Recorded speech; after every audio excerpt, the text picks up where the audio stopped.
This is the Team Objection podcast for March 14th, 2019, episode 383. As you can tell from only Dave's shirt, because I did not participate, and Shaun is wearing the jersey of his true favorite basketball team. Mm-hmm. Space Jam! I mean, they did save the world, kind of. Suns cast. Sure. But will they save the world again in Space Jam 2? I don't know, but LeBron's going to have plenty of time to film it. When Devin Booker replaces LeBron as the film's star. That would be... He's got more charisma anyway. This is a great demonstration of why jerseys make people look trashy. But I don't pasty care. white arms. I like it. At least you have definition in your arms. Imagine if you didn't. Well, yeah, I got none. Now, here's my question. Okay. If Devin Booker was one of the 5 people, assuming they're going to go down the same road, having the powers absorbed by the Monstars, would you be excited? Romo. So excited. So incredibly excited. But then he sucks. Well, that doesn't matter. He's funny. All my favorite stuff in Space Jam 1 is like Charles Barkley and Patrick Ewing and everybody just sucking. You got his name wrong. Patrick Ewing. That's correct. Thank you. That's right. Oops. I believe Oops. I believe that's his name in the Naismith Hall of Fame. Chewing. We got to make a trip to there and find that out for sure. Oh. If there was anything else to do anywhere near that place, I would consider it. It'd be cool to see the Basketball Hall of Fame. And I'm like, then what? Like, you do that for several hours one day, and you're like, okay. I mean, you got Boston, I guess. Like, I've been there once, but it's a good drive from Boston. So, I went when I was a kid.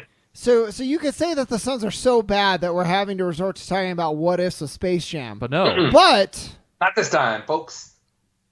So when surge, we'll call it a surge. It's not a streak, but No. it's the surging Suns. I love that adjective. 5 of 7 as of the recording tonight. And including the best team in the East and the best team in the West. Knocked off. Yeah.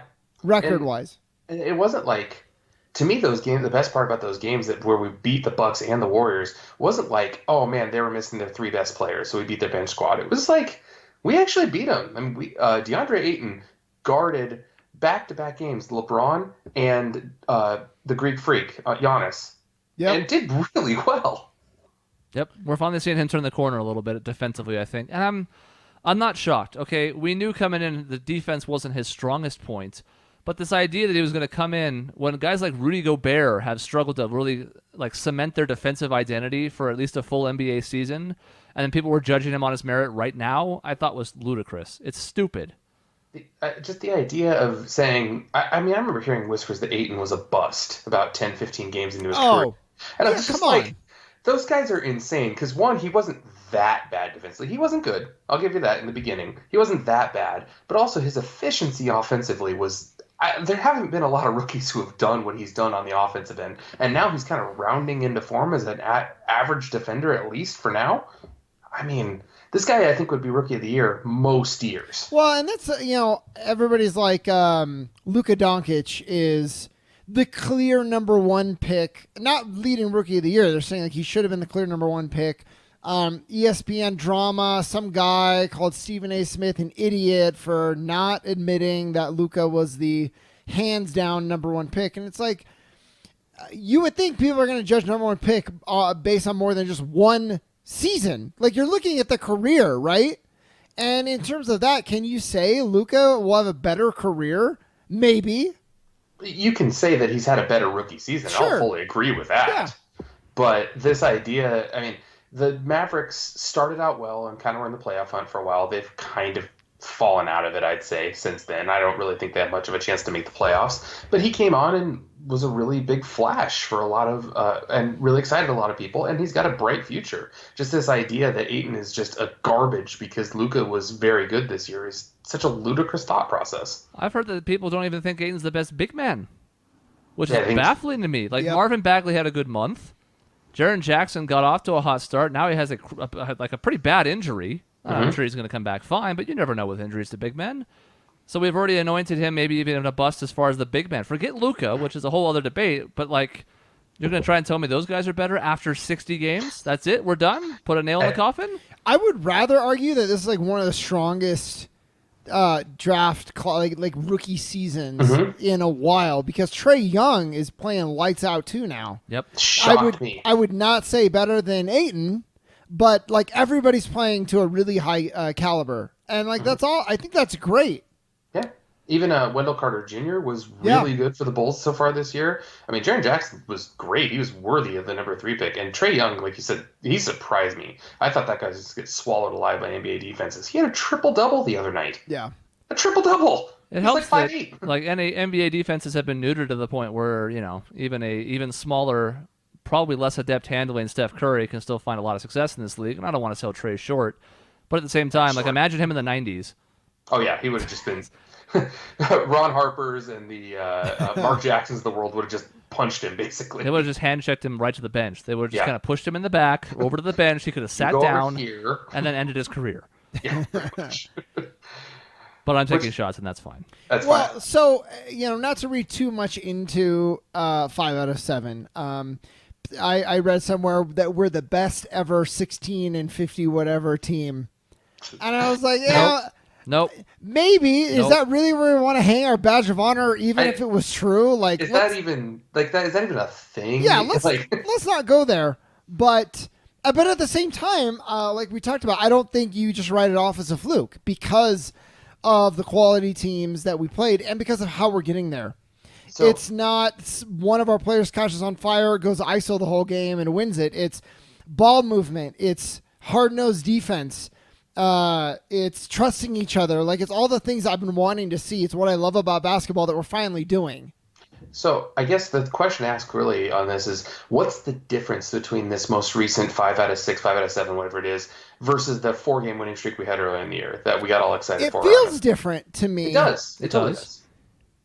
I think what the difference, honestly, and I can't believe I'm going to say this because it's going to walk back what we said in the last episode of this, is Tyler Johnson.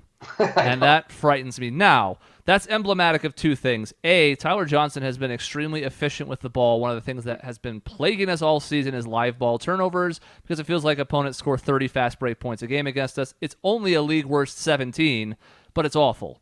It's still league worst. So even though he doesn't dish out a ton of assists, he also rarely turns the ball over. And it's amazing after watching a slew of turnovers from guys like Melton or Akobo and even Devin Booker when he's having to carry a huge load. All of a sudden now we protect the ball. We beat the Warriors, I think, with 8 turnovers. I think the Bucks was like 6 or 7. Don't quote me on those numbers, but they were low. That's a huge difference. Yeah. So it's Johnson's playing well. He's controlling the game, and it's also just, look, an NBA quality player is in the point guard position. What a weird thought. Yeah, I mean, there's that for sure. Health is huge. Players buying into the system. That helps. And players buying into defense. Not just playing it when they feel like it. And I will give Kokoskov some credit because I think playing Ayton defensively was a good tactical move. More importantly, I think it was a big trust motivating move for Ayton. He's like, I'm going to put you on defense against their best player because I trust you. And I think for a player like him, that goes a long way.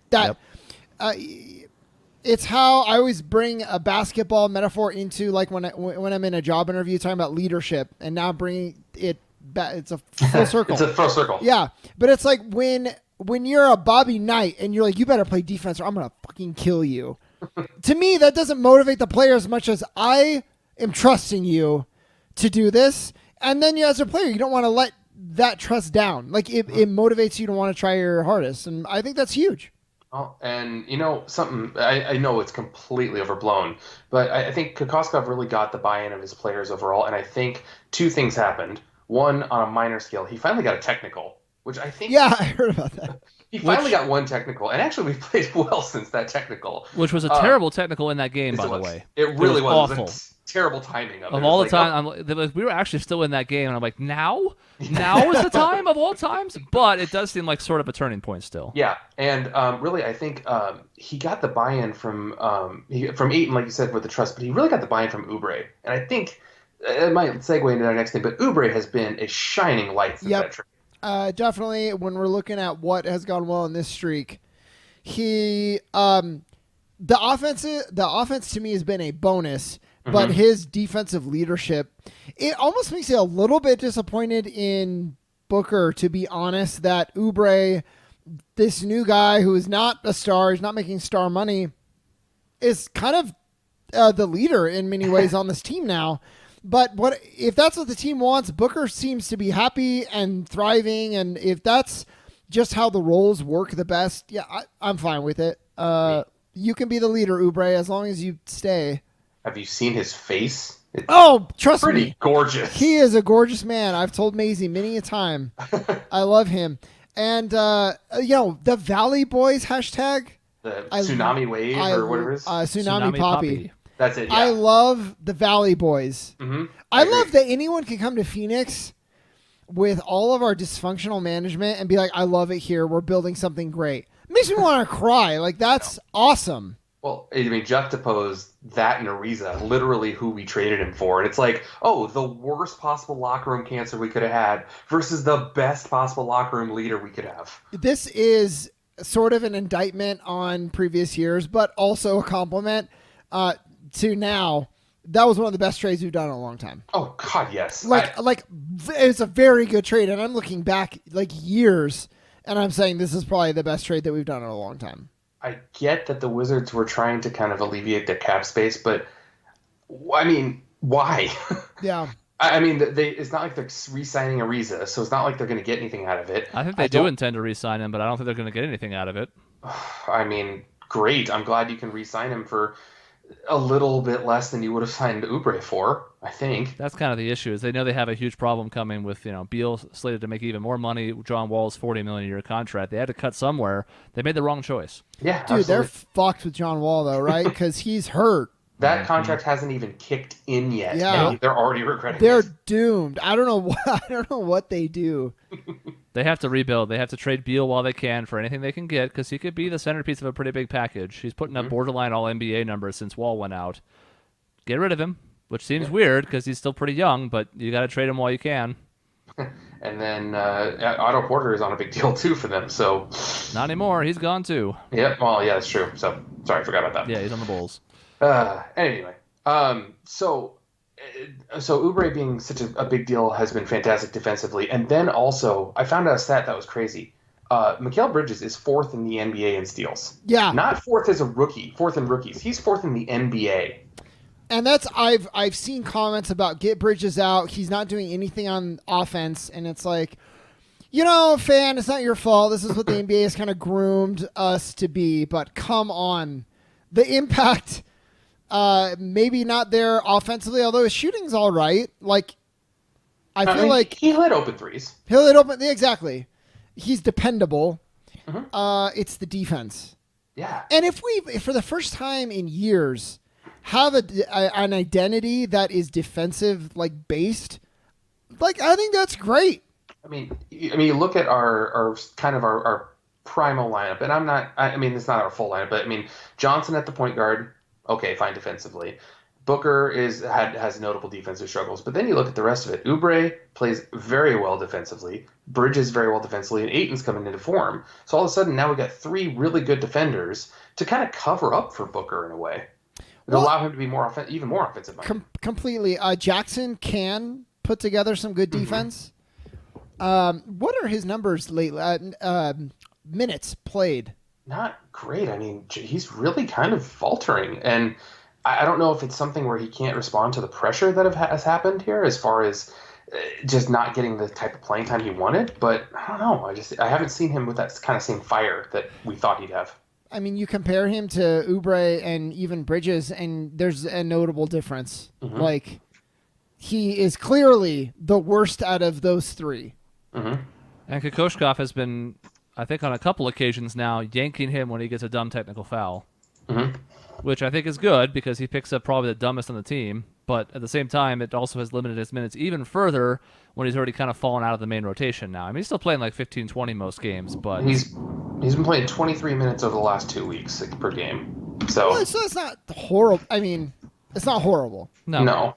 The question is, what would it be if TJ Warren was healthy? And we're not going to know the answer to that because TJ's not going to play again this season. But speaking of which, TJ needs to get out of town. It's so sad, but yes. It is sad, but what he brings to the table, and that being league worst defense, it's not this team anymore. It doesn't fit. Well, the problem is TJ actually did what we probably would have wanted him to do as a first step of improvement, which was work on his three-point shooting. The problem is it took him from a one-dimensional scorer to a one-dimensional player, because now he can do pretty much anything you need him to offensively with scoring, but he can't play defense, he can't pass. He can't play defense, he can't pass. It's like the antithesis of what this team is now. Passing, ball movement, defense.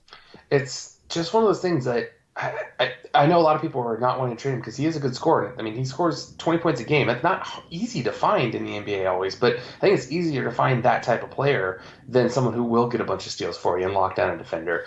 And I feel like his value, unfortunately, has dropped a lot, in which we could have probably traded him at near the trade deadline and gotten a decent return.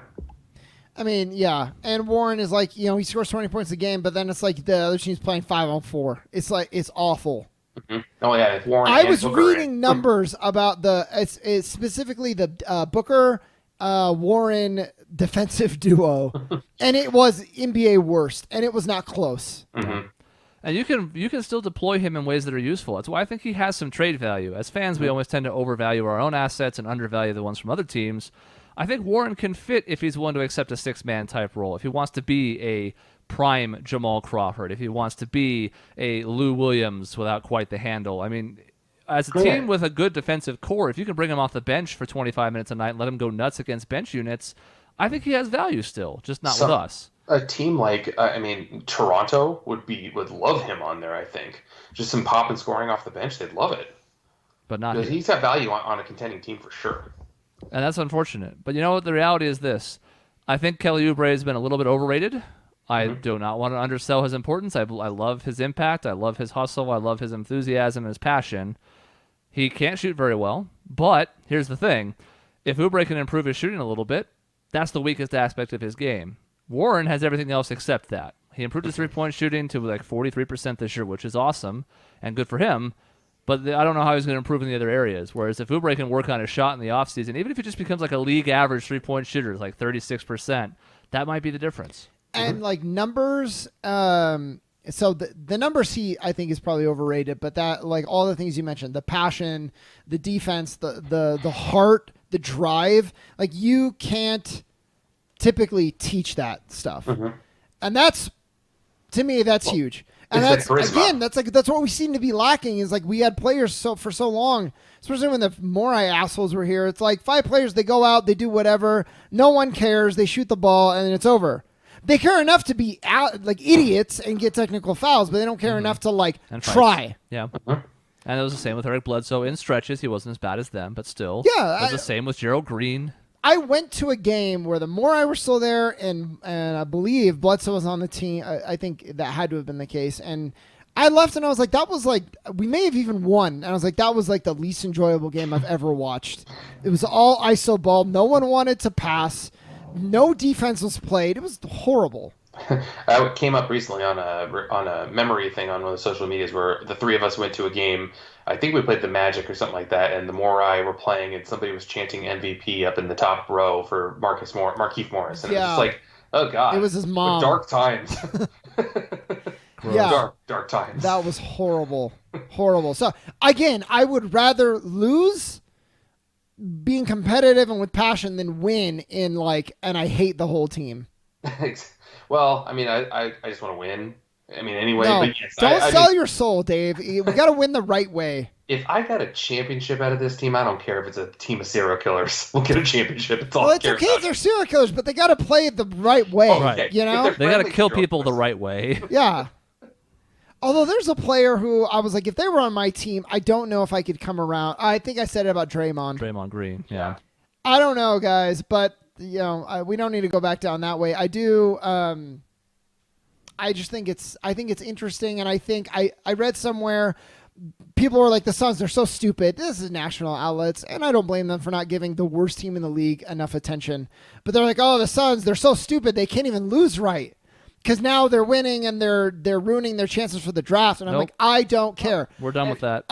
Even if the odds were the same, like they were last year, which they're not, and so it matters even less, I want to build for the future. And if that makes our number one odds less, I don't care anymore. That's Keep winning. Build the culture. I agree, and that's such a stupid argument too, especially with the changes. The top three get the same odds of the number one pick. Now, granted, the difference is we might have a lower pick if we don't get picked in the lottery.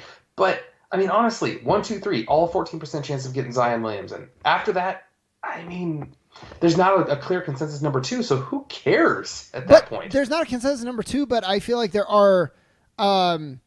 It's not like Zion and then it falls off a cliff. Like there's a lot of really good athletes in this draft. It's like Zion's up here, and then everybody else is kind of down in this area in a bunch, I'd say. So, I mean, Cam Reddish, R.J. Barrett, John I don't know. I'm hearing really big things about, especially now with his injury, Williamson's injury. I'm hearing like he may not be the overall like consensus. No way he's not going number one pick. He's coming back to play in the ACC tournament, so I don't think he's going to have a problem with injury. No, right, but just my point is, everybody's like, it's Zion and everyone else, and from what I'm reading about educated pundits, is like, it might not be the case. It may be, but there's enough from Reddish and Barrett that...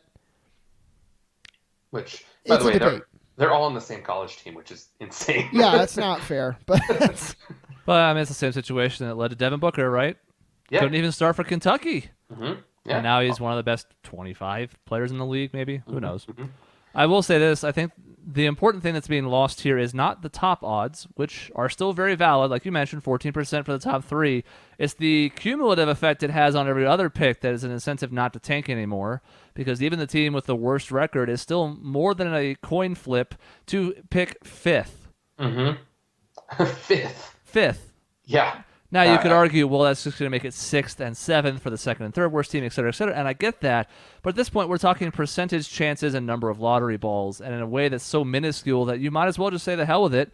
You're going to get a top 7 pick no matter how the Suns finish the season. They're going to catch nobody in the West and maybe a couple teams in the East, even if they kept playing this well. Cleveland, maybe. So it's time. It's time. And it's the same stuff we said at the beginning of the year, if you go back and listen to earlier Suns cast, which was, I'm tired of draft picks. Yep. Because I've even thought, like, we're going to do an in memoriam of the season, look back, see which roster moves we might want to make. I don't want to do one of these for the draft. I'm done talking about the draft. I don't even care if we get the number 1 pick. I don't want to talk about the draft. Oh, I mean, sure, obviously I want it. But I'm not going to be like, well, now we got the number 1 pick. Let's do a whole draft breakdown. I don't give a shit anymore. I would still rather trade the pick, except maybe if it's number 1. Yeah. Assuming it gets you something good. I'm so much happier with winning and maybe not getting the number 1 draft pick and getting Ayton improving on defense, Oubre really cementing himself on this team, Booker still playing and not being shut down for another half a season. Just the experience that they're getting and the bonding I think they're getting is really going to lead us into something next year. The bonding is huge. Booker's body is going to, I think, he's going to stop wearing down so fast because less is being asked of him, finally. And it should help his numbers. Yeah, oh, absolutely. He's shooting almost 20% more pull-up threes this year than catch and shoot compared to last season. That's a huge gap, and it probably explains why he's only like 33% from 3 this year after going up in each of his first 3 seasons. Mm-hmm. Yeah, so that's a huge deal.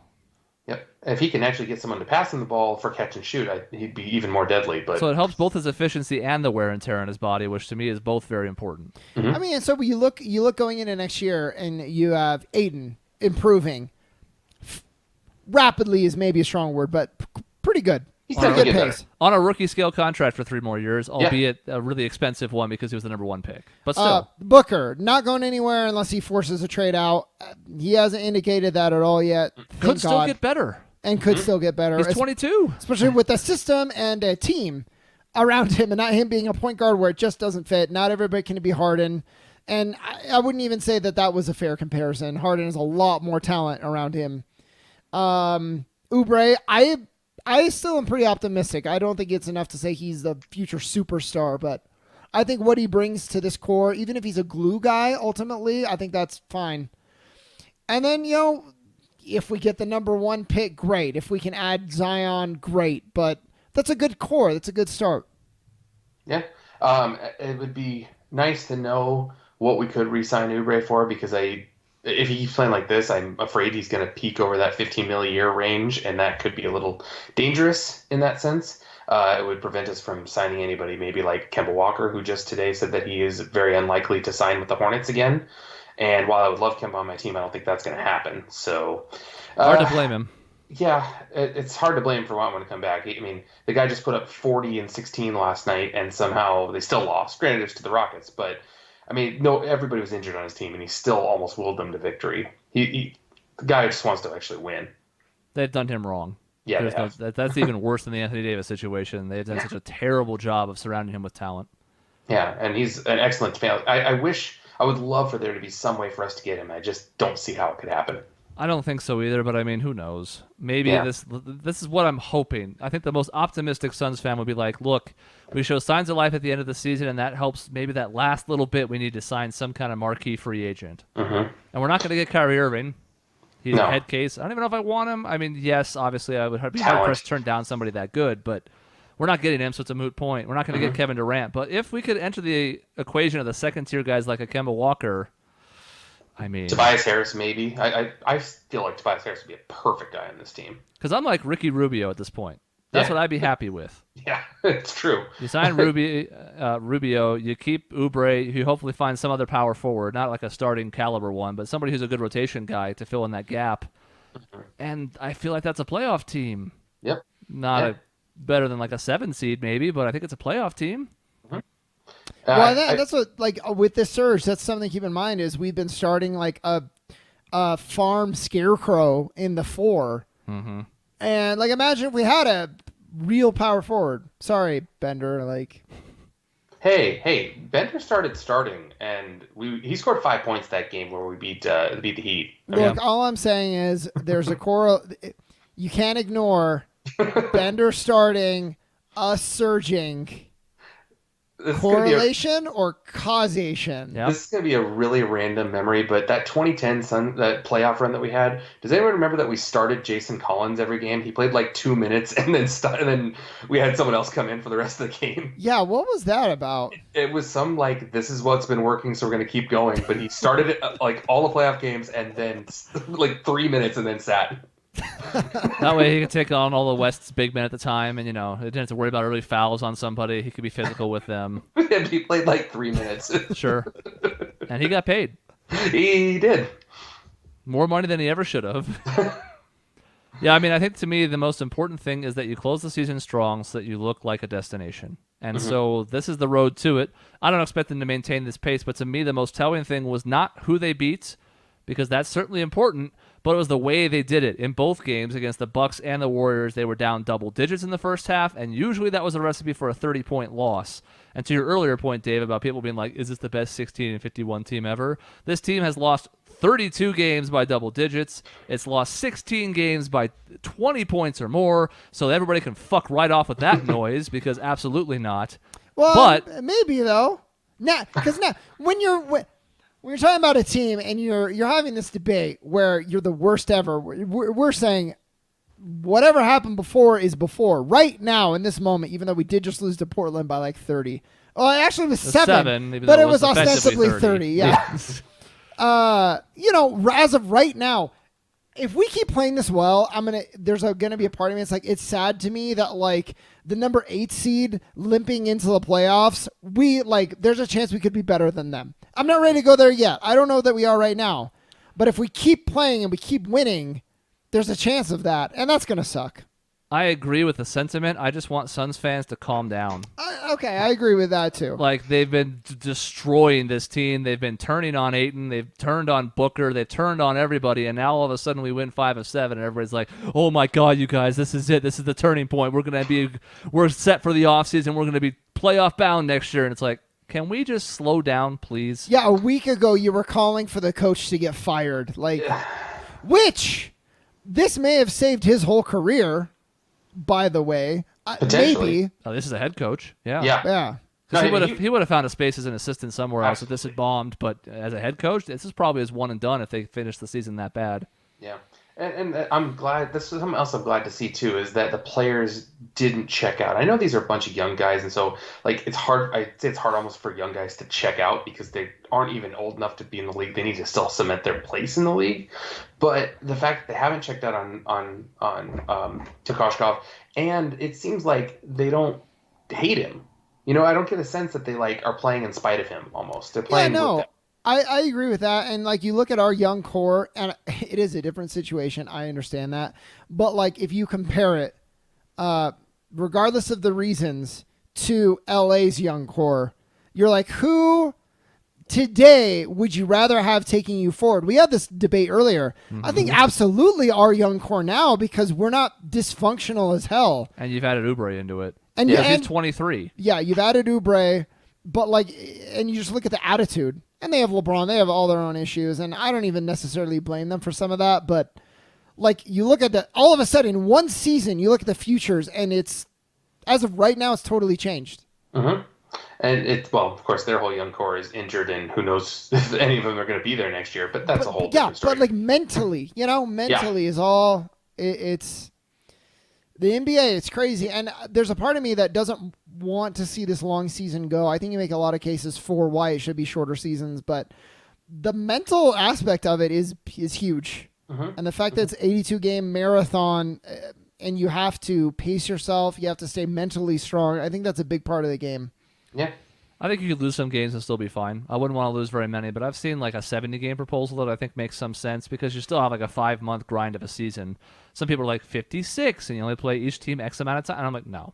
56 gets a little short. I wouldn't mind a little bit shorter. It won't happen. And ultimately, what I care about the most is player health. And if there is a link between playing only 70 games and players are staying healthier, not getting injured as much, then yeah, of course I'll go with that. But and I see people argue like, well, I mean, I don't understand why they can't play harder, and it's like, or more often, or whatever it is that leads the athletes breaking down. I'm like, have you seen some of these things that these athletes can do now? Like, did Kiki Vandeweghe ever leave the floor when he played? Did he jump more than 4 inches? Serious question. Yeah. Now you have guys with 50-inch verticals, so like that is a lot of danger if they come down on someone's ankle that they're gonna like be out for the season. Yeah, I always think about that. I was just looking at the schedule. The Suns have about 15 games left or so. I remember being a freshman in high school, and our season was 16 games long. Yeah. And I remember at the end of that season being like, man, kind of sore, kind of tired. Like, this was rough. And then you double that in college. You still play like 30, and if you go deep in the tourney, maybe like 35 or a couple more 40, than that. Yeah. Then you come to the NBA. That's 82, and God forbid you make the playoffs in one of 82 your early regular seasons. Season, yeah. Could be up to, 4-3 every round. Could be 28 games more in theory in the postseason. Yeah. And that's if, God forbid, you don't play for your national team in the offseason, or you're trying to qualify for the FIBA World Cup or whatever, That's what I mean. I know it's fun to shit on LeBron, but it's a marvel that he hasn't been hurt more with how many games he's played over the past 10 years. He is third in regular season minutes all time. Right now. Insane. That's not counting all the treads that have been piled up on him in the playoffs. That's not counting all the time he played international basketball. That's just his NBA playing career. Regular season. I don't know how the guy stays healthy and is still a machine. I mean, the fact that this was his first major timeout in his whole career at 34 is insane. Yeah. I know, but the wheels are coming off. Okay. Of his body and his brain. Quick anecdote. I had a Lakers fan come in to my office the other day and ask me, all right, so do you guys want to trade Josh Jackson for LeBron straight up? LeBron's just a cancer on our team now. I'm like, haha, this is so sweet. Yeah, I don't know if we have enough time to get into it this time, but I think that is fascinating. A lot of people are just saying they're like, I'm surprised. I thought LeBron was a better leader than this. And that's all you're hearing. And I'm amazed. I really am. I thought the mentality going into the season was it could be kind of a lost season. It's more about, setting a good foundation, building for the future, making it a marquee place. And they've done the opposite of that. And it's they went against I don't understand it. I could spend an entire podcast talking about how LeBron is just as desperate to win as MJ was. The difference is MJ was aggressive and LeBron is passive aggressive. Mm-hmm. Well, and back in the days of, I don't want to idealize it too much, but it feels like back in the day with Michael Jordan, even up to Steve Nash, really, it's if you're a superstar, you elevate those around you to be better. And it seems like now the expectation is if you're a superstar, your supporting cast better elevate you. And if they're not, then they need to get the hell out and you need another superstar. So we need to stockpile all the superstars. I just feel like the mentality has changed completely. I feel like it's something to say that, isn't there more superstars in a way nowadays, people that we call superstars? I would think so, yeah. I mean, because that's part of it too, is that you almost need to get more superstars because there is that separation between a star player and a superstar player, and having a bunch of role players around you. I mean, I would say LeBron has elevated the game of a lot of his players. I mean, the fact that he dragged Cleveland to the finals so many years, and now look at their team. I mean, granted, I don't know if there's been that much turnover on the team, and they're one of the worst teams in the league, and all they did was lose him. And he's done that before, but like the expectation now, it feels like is, what has he done? He's thrown his team under the bus. What has Kyrie done? He's thrown his team under the a lot of these superstars are now, rather than being like it's my job to make everybody better, it's like, my teammates suck. When am I going to get some help? And you know what? For all of Kobe's faults, and I'm certainly not going to praise him on this podcast, but at the same time, he was stuck with some garbage teams in the 2000s, including the one that we had beat in 7 games with a team that was a title contender with Smush Parker at the 1 and Kwame Brown at the 5. And Kobe didn't really bitch about it either, at least not publicly. Maybe he was ripping the Lakers management a new one behind the scenes, but he didn't go out in front of people like this. Like we see. He demanded the trade, though. He did demand that trade. In 2007? 7, yeah. So he demanded a trade at one point, and then he bucked up. Yeah. Well, I mean, they also traded for Pau Gasol, who was one of the best big men. Well, eventually they did do that eventually. That kind of helped. Which is like, goddamn Lakers, they always have a way out, but... But they gave up Marc Gasol to do it, so who knows? Yeah, I read an article about this, how like the mentality seems to be changing a little bit on superstars and how they operate, and I thought it was interesting. But I would say I agree, and it's funny because I was so close on the debate last year about who's the greatest of all time. Could LeBron be in the conversation? I thought yes. Now he definitely could be, and now Chris, I'm with you. Like that separation is back completely. Yep, it's done. It's gonna be. He could do something in the last years of his career that would change my mind. It's not impossible, but as of right now, it's not close anymore. I think he might be the most talented, the most versatile of all time. To the best, no. And like the greatest is like it's different than like numbers. It's there's so many different facets that play into that. And Dave, I know you don't like Jordan. I know he beat you at a high stakes poker table one time, and you've held Dude, a I grudge. had pocket aces. Pay that man his money. He got you on the royal flush on the flop. I understand, but kicked your dog. I just think you didn't see him doing this shit. Yeah, he would punch his players to get better, but like again, that's I want you to be better. Not he would punch them in the face and now talk about them to the media. No, he punched him in the face because he fucking hated them. He didn't punch him in the face to make them better. He hated them. But he did. And maybe he hated them too. But he's like, "You're fucking up. Punch. Get with it." Let's ask Steve Kerr. Can we get him on the podcast? Yeah, he would agree with what I said. That's like from his mouth what I just said. Yeah, they've asked him about it before. He said essentially that. Yeah. Well, because he's the kind of the guy that bridges the gap, because he played on those teams and he's now a coach in the modern NBA. Yeah. I don't know. I would never want to take away the fact that somebody made the finals 8 years in a row, and that's like Bill Russell did that type of stuff when there was 8. But it's the East. It's the East. The latter years of that, a couple of those finals, that was impressive. He dragged a corpse of a team to the finals. It's the East, like the East. But that one year, the fact that he won 2 games against the Warriors team with no one, with Matthew Dellavedova as the second best player on the team.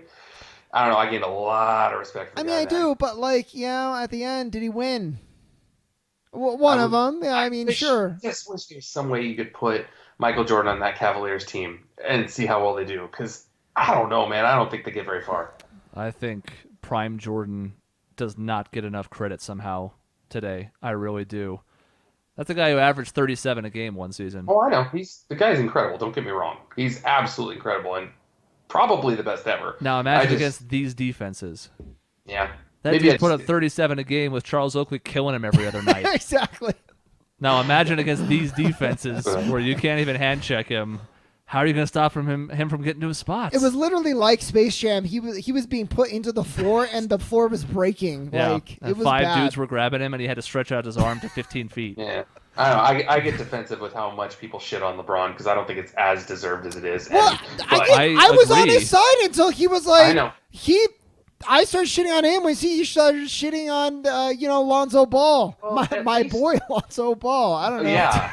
At least it happened to the Lakers. That's what we can take solace. That right? is what I love. And I would almost feel bad in a way, but it's like, I don't think you can tarnish necessarily LeBron's legacy at this point. Like, he's always going to accomplish what he's accomplished. But if, like, this continues to go bad and they don't get an Anthony Davis, which they probably will, and I'm sure they'll be fine. But I think it'll be really interesting if, like, you look back and, like, this was the worst mistake ever. This is the worst decision he could have possibly made for his career. And it's his last big contract.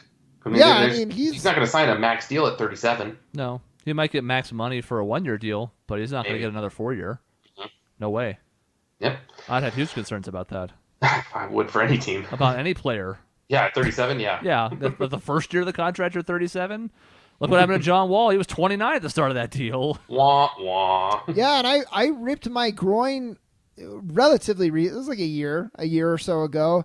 I was out for like 6 months, so I feel you, LeBron, but that's what happens when you get a little older. Yep. And to be clear, like, I'm with you, Dave, for the most part. I think LeBron gets too much grief. And for a lot of people, either one of them, when they put them down, it's like they're shit. And obviously they're not. LeBron is still my second best player of all time, and I don't think it's close. Me too. But I don't think he ever makes it to number one. That's fair, and that's an argument. I get mad when I see people being like, "Well, I think Allen Iverson was better than LeBron." I'm like, "Come on." Yeah, or when people say Kobe's better than LeBron, I'm like, Come on. No. I don't even think Kobe's number 3. I think a lot of people have those three, like, kind of interchange some order of those three up top, and I'm Bird like, and Magic ahead of them. Yeah, Kobe. like more than Bird and Magic ahead of Kobe. Even though I would say Kobe's top 10. Oh, absolutely, absolutely. I appreciate Kobe's work ethic, even if he was an ass. Mm-hmm. I think Bill Russell's ahead of Kobe, and I think if you asked Kobe would put Bill Russell ahead of Kobe because he's a big-time basketball historian. Mm-hmm. It did bother me that Michael, so cocky, but the idea that Michael was like, oh, I can't say, we've had some great talent of who is the best ever. Guys I would have loved to play against never got the chance to, and then LeBron is like, yep, that right there is what made me the best ever. It's like, I don't know.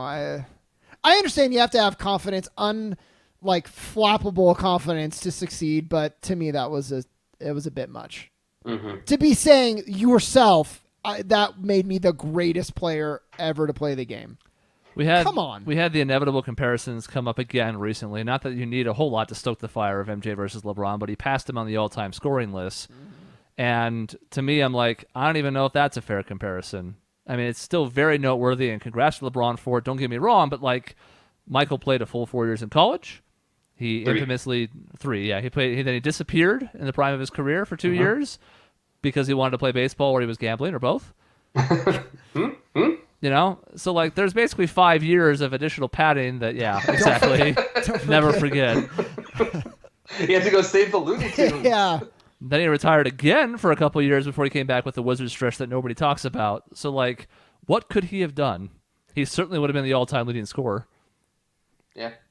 So, I don't know. It's just a silly comparison. And look, you're not going to convince anybody on this, I don't think. But to me, that was the last nail in the coffin. Taking a Lakers team to an identical record, probably, or thereabouts, to last season. Basically adding LeBron. Mm-hmm. Yeah, they lost Julius Randle, but he can't play defense anyways, and so whatever. But then they're going to get Anthony Davis and Kawhi, right? No, I don't think Kawhi wants to be part of that. He's going to go to Clippers, actually. Have you heard the new reports? Dave Kawhi's not interested. Yep, he's probably going to go to Clippers, is what I've heard. Could be. Clippers, the Raptors. I would love if he just stayed with the Raptors. I would love if this is the second example of a player. It's like, don't waste your time on Paul George. Don't waste your time on Kawhi. They're going to LA or wherever. And they just bought into the culture and the camaraderie. And they're like, you know what? I want to stay. I would love if he joined Paul George in that. You know who is also really hoping that happens? New Orleans. Because that'll shoot up Anthony Davis's trade value so much. Oh, yeah. Because then that would make it that, hey, look, we've got 2 different examples of guys who said, I am not leaving. I am not staying here. I am leaving. Don't even worry about it. Trade me to my teams. And all of a sudden, yeah, I'll stick around. I really like it here. We got a shot. And then I have to be honest, a gutted team in the East, you can get away with it. A completely gutted LA team with LeBron and Anthony Davis. I'm less confident about that just being automatic finals team or even Western Conference finals. Mm-hmm. I don't know. You have so much talent in the West. That's what I don't understand with any player who puts this into the world in advance is if you have free agency coming up, all you're going to do is handcuff the team you're trying to go to if you try and get there in advance. The Lakers would be fine, I think, if they added AD to this current core and maybe somebody else if they had the salary room for it. Because then you have the talent around those two to make it work. Yeah, right. But if they have to trade all those young guys to get Davis, and then they have room for, I guess, one other player in the offseason, but where do you get the depth? Mm-hmm. Because you need both. And I think the Warriors are maybe in for a rude awakening in this playoffs because of that same reason. They have never had less depth than this. Mm-hmm. And I think people are a little quick to be like their dynasty's over. But I would say they've never in this stretch been more vulnerable than this year. No, I mean, I agree. If Durant got hurt for good, like really got hurt, and not just this kind of minor injury he has right now, I could see them not making the finals even. Yeah. I could think they could be completely healthy and still lose. God forbid if anything happens. Because I know Iguodala and Livingston will have a slightly higher gear they go to in the playoffs. They've been coasting through the regular season for the last 3 years now. But beyond that, boy, I mean, I'm not trusting Quinn Cook. I don't really care about Kevon Looney. Yeah. And that's their next best guys. The back of the rotation guys like McKinney and stuff. No thanks. Jordan Bell's pretty decent. I'll give him. I'm rooting for Houston. I have some issues with them. Harden, I'm okay with. I kind of like him. He's a dick sometimes. Chris Paul is a piece of shit. Always a dick, yeah. Always a dick. But he's so good. But everything else, at least he's unapologetically a dick. That's the one thing I respect. Is like everybody knows he's an asshole, but damn, he wants to win. And he seems like he's an asshole, but very loyal to his team. Yeah, which I like. Which at least I like that. Capella seems like a nice guy. It's D'Antoni. I would love to finally see him succeed. PJ all the way. Tucker. Yeah, so I'm definitely. And I'm sick. I'm sick of Golden State. I'm sick of Golden State's drama. Just get out of here with all your the Compton 5 and all that horse shit. Just get away. Or Klay Thompson calling out his crowd when they lost to the Suns. I read a comment that was like, I'm on Klay's side. When I mess up at work, I blame my customer, my clients for not supporting me and encouraging me. Yeah. It's like, shut up, Klay. I don't even think he's wrong, but you can't say it. No. Yeah. That Oracle crowd is not what it was. He is right, but you can't say it. You can't. You just lost to the worst team in the NBA. That's not the time to be like, well, if it wasn't for the fans. And you're 4-6 in your last 10. Yeah. So it wasn't even just a fluke loss. It's kind of a downward trend, and you just can't do it. Yeah. So I'm sick of them. I'm rooting for Houston. What are you guys rooting for? You're still kind of you like Golden State, Chris. I still like what they've done. You like what they stand for. And yeah. I like this team even less, to be honest. But I love what they did for basketball as a whole. It was another revolution similar to the Suns. Yeah. And the fact that they now have all these teams copying them in terms of ball movement and spacing and passing, to me, I'm not going to root against them. Let's put it that way. Well, they like the Suns, they created a new template, which is impressive in itself. But it's like a template that is so good for the league. It's built on. It's not like they did a template where it's all iso ball. It's like they built a template on ball movement, passing, having fun, shooting, like. I think the shooting's been damaging a little bit for like development, but when you get to the NBA, it's great. I just think that's the reason I couldn't get behind a team like the Pistons, who didn't really have anybody that I hated. I mean, Sheed was kind of an asshole. But but overall, it wasn't like I didn't like any of them. It was such an ugly style of basketball. Yeah. Because in theory, I kind of liked them conceptually. It wasn't a team with one star. It was kind of like this crew that worked well together. But God, I hated watching all their games, and that finals was a disaster. Yeah. I didn't even watch it at all. I watched the first 2 games, and I hated every minute of it, and I stopped. So, point being, like you said before with the Suns in particular, like style matters. Substance matters too, but style matters. You need both. So I can't root against the Warriors. I'm not really rooting for them this year, but I would love, honestly, to see a Warriors-Nuggets Western Conference Finals if the Rockets can't make it. I think that'd be Nuggets. I like the Nuggets too. I would love to see the Nuggets do well. Milwaukee, I would also really like to see. If Milwaukee won it, I would be happy. Except for Bledsoe. I don't want to see Bledsoe. He sucks, but I'm excited for the playoffs. If for no other reason than we're going to have at least somewhat fresh matchup in the finals, because whoever comes out of the East is going to be new. Yeah. And all 5 of those top teams, and I'm even including Indiana, are kind of interesting to me. It could finally be the Raptors. Could be. The Bucks are great. I think, Raptors and Milwaukee. But it should have been Boston in the conversation. I don't think they have a chance anymore. I think Philadelphia still has a shot at it. I think so if they're healthy. Yeah. Embiid I don't cannot think miss so. time. Yeah. I think on paper they do. I think they're too much dysfunction. And I think that stuff matters. I don't know. Embiid's first game back, he had like 34. It was 17 in the fourth quarter or something like that. Well, it's like all these good pieces. Ben Simmons is like great. Jimmy Butler is mostly great. Yeah, but it's like, they all hate each other. So that starting five has not had a ton of time to play together, but when they do, they are like equivalent to the best team in the league as far as point differential. And they have a couple decent players on that bench still, so I'm hesitant to write them off. It really depends on the matchups, and that's what's going to be interesting in the East. If Indiana can somehow claw back into that third spot, that means that you have a Boston-Philly first-round series, which is hugely problematic for one of those franchises because it means one of them is going to be one and done. Wow, man, that would be a crazy day, a crazy thought. So I'm just saying it's too far to tell. We got a couple weeks left here, well, a month left in the season, but depending on how the East goes, I mean, maybe it does put Kyrie Irving back in play. If the Celtics can't get out of the first round, say run into the Sixers or something, I don't know. If the Sixers run into that buzzsaw, what does it mean for Jimmy Butler? I don't know. The East is finally compelling, though. The top five. Last year, they were only compelling to see, can LeBron make it out of the East again? That was the only, LeBronto Raptors. It was all boring. Yeah. And, I did love that nickname, though. I know, me too. How many series on both sides am I going to be interested? The second rounds on both sides should be really good. Oh, yeah. There's at least 4 good teams on both sides. Yeah, assuming, the top five, one of the, top five makes it as it stands in the East, you'll have the Bucks versus the Pacers or Celtics and the Raptors versus the Sixers. Yes, please. Awesome. I'm all in on those. In the West, you'll have some combination of the Warriors, the Rockets, the Thunder, and the Nuggets probably, or the Jazz are in the mix or something. I'm here for all that. I found myself kind of rooting for the Thunder too.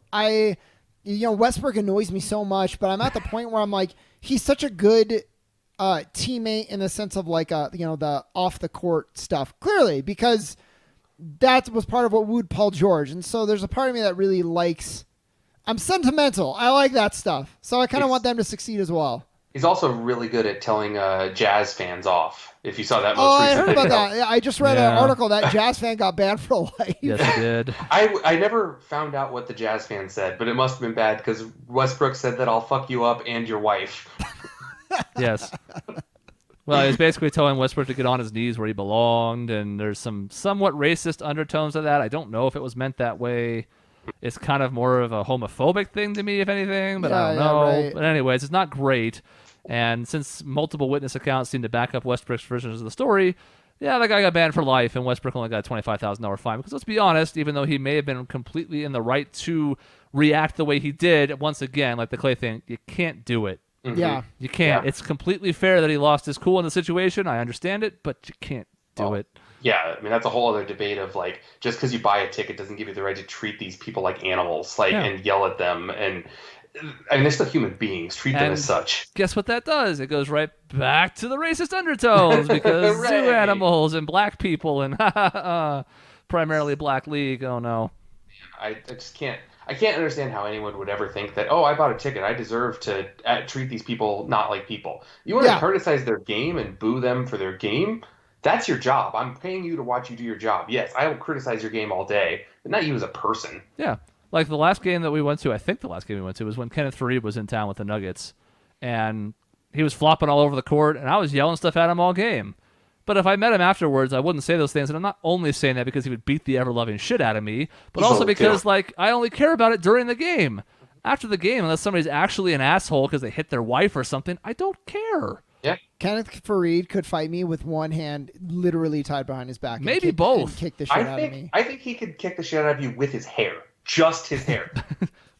Probably. Exactly. Man, he's so strong. He's so athletic. It's probably true.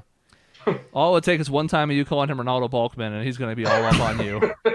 You guys, I have one question as we wrap up here. Yes. Yeah. Should Michael Jordan make a cameo in the new Space Jam movie? He will. I imagine they're going to throw $10 million at him. I mean, it depends on what the story's about, but assuming it's connected in any way to the first movie, which you would hope, then yeah. What if LeBron? God damn it! What if Michael is the bad guy? I'm fine with that too. I don't think he would do it. Live long enough to become the villain. But here's the problem: I could not imagine Michael Jordan ever signing off on a script where he gets beaten. maybe he wins.